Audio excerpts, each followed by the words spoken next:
Dear friends, Haryana pre का exam हो चुका है और अब मेंस का एग्जामिनेशन लगभग 2 महीने में होने वाला है। उसी के संदर्भ में हम लोग एक क्रैश कोर्स लेके आए हैं और उसी के रिलेटेड एक आपका मेंस का क्वेश्चन डिस्कस करने जा रहे हैं जो करंट अफेयर से ही रिलेटेड है, पॉलिटी के सेक्शन से। अभी ओम बिरला साहब को, जो हमारे स्पीकर हैं लोकसभा के, उनको हटाने का एक प्रयास किया गया है विपक्ष दल के द्वारा। इस पूरे प्रक्रिया में सवाल बनने की गुंजाइश रहेगी आपके मेंस के एग्जामिनेशन में। सिंपल सा सवाल आपके यहाँ बन सकता है, उसके अलावा पहले साधारण सवालें देख लें और फिर कुछ कॉम्प्लेक्सिटी अगर कुछ होगी, उसमें कुछ जटिलता होगी तो उसको भी समझने का प्रयास किया जाएगा। तो चलिए क्वेश्चन देखते हैं हरियाणा पीसीएस के आपके संदर्भ में। सवाल क्या है? Discuss the constitutional procedure for the removal of speaker and deputy speaker of Lok Sabha. Lok Sabha के अध्यक्ष और उपाध्यक्ष को हटाने के लिए जो संवैधानिक प्रावधान है उनके बारे में आपको विवरण करना है। तो चलिए देखते हैं क्या इसमें आपके प्रबंध हैं।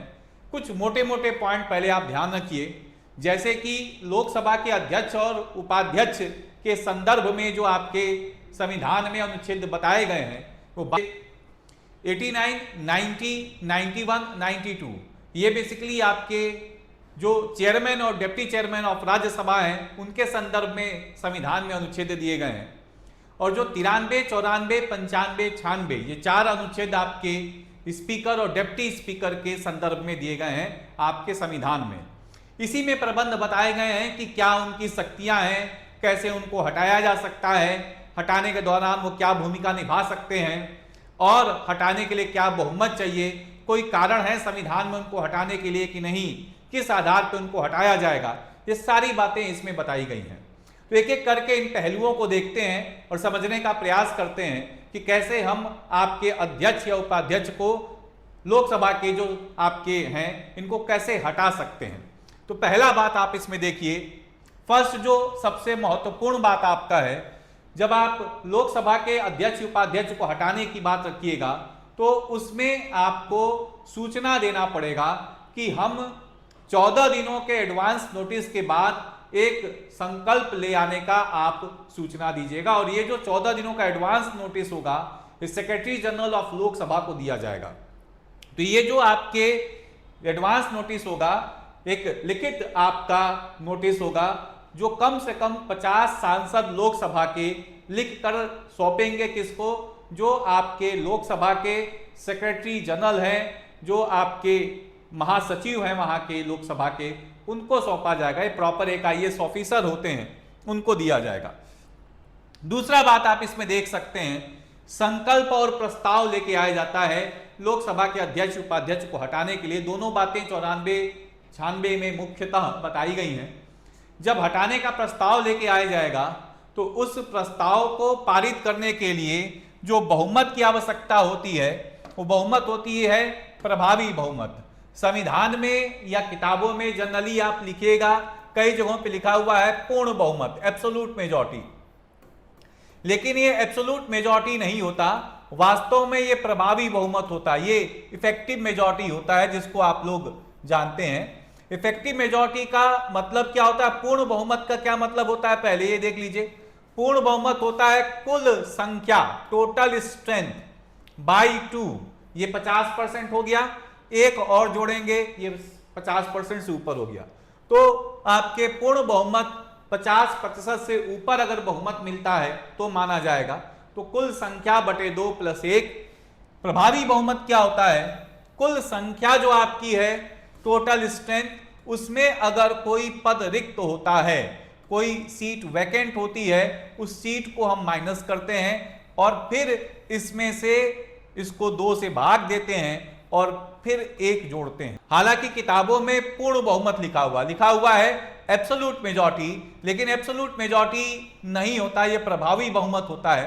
एब्सोल्यूट मेजॉरिटी का मतलब होता है पूर्ण बहुमत का कुल संख्या बटा 2 + 1। लोकसभा के संदर्भ में वैसे तो 543 सीटें हैं, आप मान लीजिए 545 सीटें जो ओरिजिनल आपके लोकसभा में रहा, बटा 2 + 1 ये हो जाएगा 273। लेकिन अगर मान लीजिए इसमें से 545 में से 5 सांसद आपके एक्सपेल किए जा चुके हैं, इनका निष्कासन किया गया है किसी कारणवश दल बदल अधिनियम या आपके जनप्रतिनिधि अधिनियम का उल्लंघन करते हुए।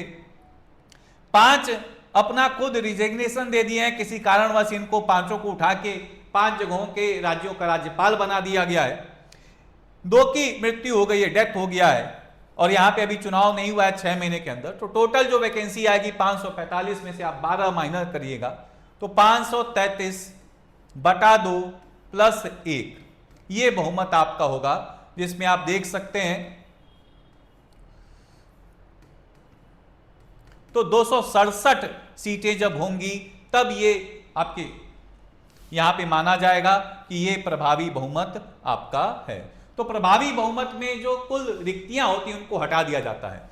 तो जो पहला कंडीशन आप देखिएगा वो क्या है, सूचना की आवश्यकता।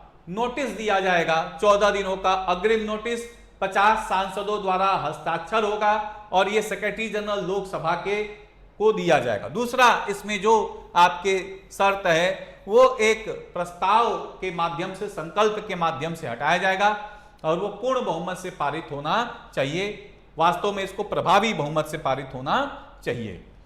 अगला जो बात आप देखिएगा, मतदान तंत्र जब भी हटाने का प्रयास किया जाएगा तो उस पूरे सभा में हो सकता है कि लोकसभा के अध्यक्ष मौजूद हो या उपाध्यक्ष को हटाया जा रहा तो वो भी मौजूद हो। प्रथम दृष्टया वो मतदान में भागीदारी कर सकते हैं, लेकिन मत बराबरी में उनके मत को माना नहीं जाएगा।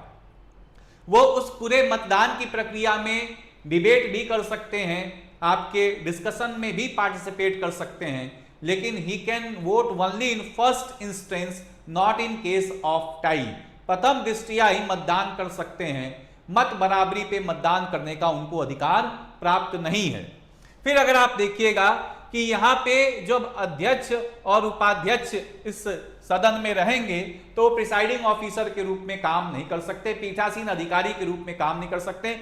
अध्यक्ष को अगर हटाने का प्रस्ताव आया है तो उपाध्यक्ष आपके पीठासीन अधिकारी का काम करेंगे। पीठासीन अधिकारी को अगर आपके उपाध्यक्ष को हटाने का प्रस्ताव आया है तो अध्यक्ष काम करेंगे। दोनों खिलाफ प्रस्ताव आया है तो 10 आपके ऐसे सदस्य होते हैं जो कि आपके नामित होते हैं, वो पीठासीन अधिकारी का काम करेंगे। अब देखिए इसमें क्या है, पद रिक्त तब होगा जैसे ही इनके खिलाफ प्रस्ताव पारित होगा, उस क्षण ये अपने पद को छोड़ देंगे। ये बात आपको देखना है।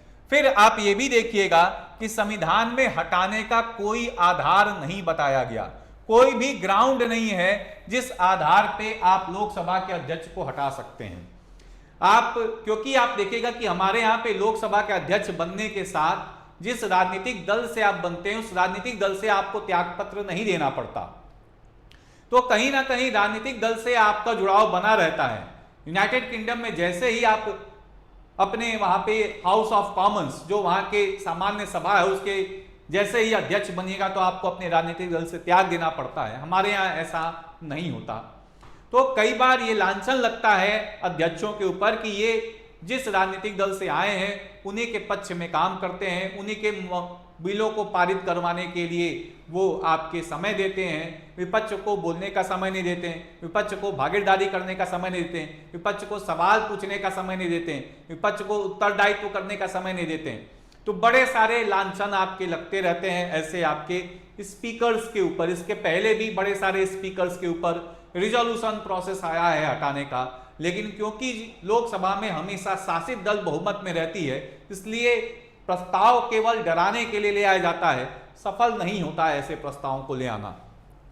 यहां पे आपका क्या है, अगर आप देखिएगा तो ये प्रक्रिया केवल विशेष रूप से लागू होती है लोकसभा पर, ये राज्यसभा पे लागू नहीं होती, क्योंकि राज्यसभा के जो आपके सभापति हैं उनको सभापति के रूप में नहीं हटाया जाता, उनको as a vice president of India के रूप में हटाया जाता। रिमूवल ऑफ वाइस प्रेसिडेंट लिखा हुआ है, removal of chairperson of Rajya Sabha नहीं लिखा हुआ। तो उपराष्ट्रपति को हटाया जाता है, वही प्रोसेस आपका है जिसमें उपराष्ट्रपति को हटाया जाएगा तो डिफॉल्ट आपके चेयरमैन ऑफ राज्यसभा हटेंगे। तो ये प्रक्रिया केवल इस पे लागू होता है।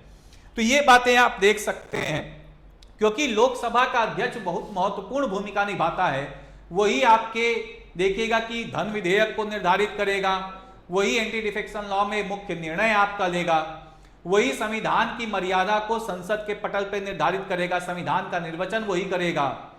तो बड़े सारे शक्तियां आपके दी गई हैं, जिसमें आप देखिएगा कि स्पीकर एक मेजर रोल प्ले करता है, और कई बार इन शक्तियों का अगर वो सही उपयोग ना करे तो विपक्ष को लगता है कि हमारे जो जवाबदेही करने की तरीके हैं, जवाबदेही सुनिश्चित करने के जो आपके अवसर हैं, वो हमें अध्यक्ष नहीं प्रदान कर रहे हैं, और इसी आपके प्रोसेस में कई बार आपके इनके खिलाफ अविश्वास प्रस्ताव हटाने का एक तरह से प्रस्ताव ले आया जाता है, हालांकि उसमें सफल होने की कोई गुंजाइश नहीं है।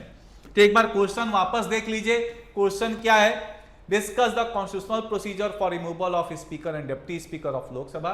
लोकसभा के अध्यक्ष और उपाध्यक्ष को हटाने का संवैधानिक प्रावधान के बारे में चर्चा करिए। आप बताइएगा 94 और 96 में, जैसे आप इसमें क्या बताइएगा कि यहाँ पे अनुच्छेद 93 से लेके 96 तक अध्यक्ष और उपाध्यक्ष के बारे में बात किया गया है, और उसमें 94 और 96 में विशेष रूप से उनके हटाने के संदर्भ में बातें कही गई हैं। फिर वो सारी बातें बताइएगा कि 14 दिनों का अग्रिम नोटिस जो आपके सेक्रेटरी जनरल ऑफ लोकसभा उनको दिया जाएगा, जो रिजोल्यूशन आपका होगा ये इफेक्टिव मेजॉरिटी से पास होगा, और फिर आप बताइएगा कि ये हटाने के प्रक्रिया में आपकी भागीदारी कर सकते हैं, डिबेट कर सकते हैं, डिस्कशन कर सकते हैं, प्रथम दृष्टया मतदान कर सकते हैं, मत बराबरी पे मतदान नहीं कर सकते हैं, ये भी आप बताइएगा। और जैसे ही इनके खिलाफ प्रस्ताव पारित होगा या अपने पद को त्याग देंगे। साथ ही साथ में आप ये भी बताइएगा कि संविधान में कोई आधार नहीं बताया गया इनको हटाने का। ये भी बताइएगा कि ये प्रस्ताव हटाने का जो है वो आपके स्पीकर को हटाने का केवल लोकसभा में आपका वैलिड है, राज्यसभा में हम वाइस प्रेसिडेंट को हटाते हैं, चेयरमैन को नहीं हटाते। हालांकि डिप्टी चेयरमैन को वहाँ पे हटाने का प्रस्ताव लगभग सिमिलर इसी से मिलेगा। तो ये आपका रहेगा। कंक्लूजन में आप बताइएगा कि ड्यू टू आपके पॉलिटिकल आपके एक तरह से कहा जाए कंपल्सन्स या आपके not ensuring the accountability of the ruling party, opposition is compelled to bring such resolutions against the highly dignified position of speaker. तो ये बात आपका है। इसमें आप कंक्लूड कर सकते हैं कि स्पीकर्स को मेक श्योर करना चाहिए कि अपोजिशन को प्रॉपर टाइम मिले, स्पेस मिले, ताकि वो रूलिंग पार्टी के अकाउंटेबिलिटी को इंश्योर कर सकें। जो ग्रीवियंस आपके अपोजिशन पार्टी के उनको भी प्रॉपर स्पीकर के द्वारा एड्रेस करना चाहिए। स्पीकर को पूरी तरह से निष्पक्ष स्वतंत्र कार्य करना चाहिए, और जो यूनाइटेड किंगडम का प्रक्रिया है उसको भारत में लागू करना चाहिए। जैसे ही कोई स्पीकर हमारे देश में बने, अपने राजनीतिक दल से वो तुरंत त्याग पत्र दे दे। इन शर्तों पे स्पीकर को बनाना चाहिए। तो ये बातें आप कंक्लूजन में दे सकते हैं। चलिए नेक्स्ट क्वेश्चन फिर अगले क्लास में डिस्कस करेंगे। आज के लिए इतना ही। Thanks to all.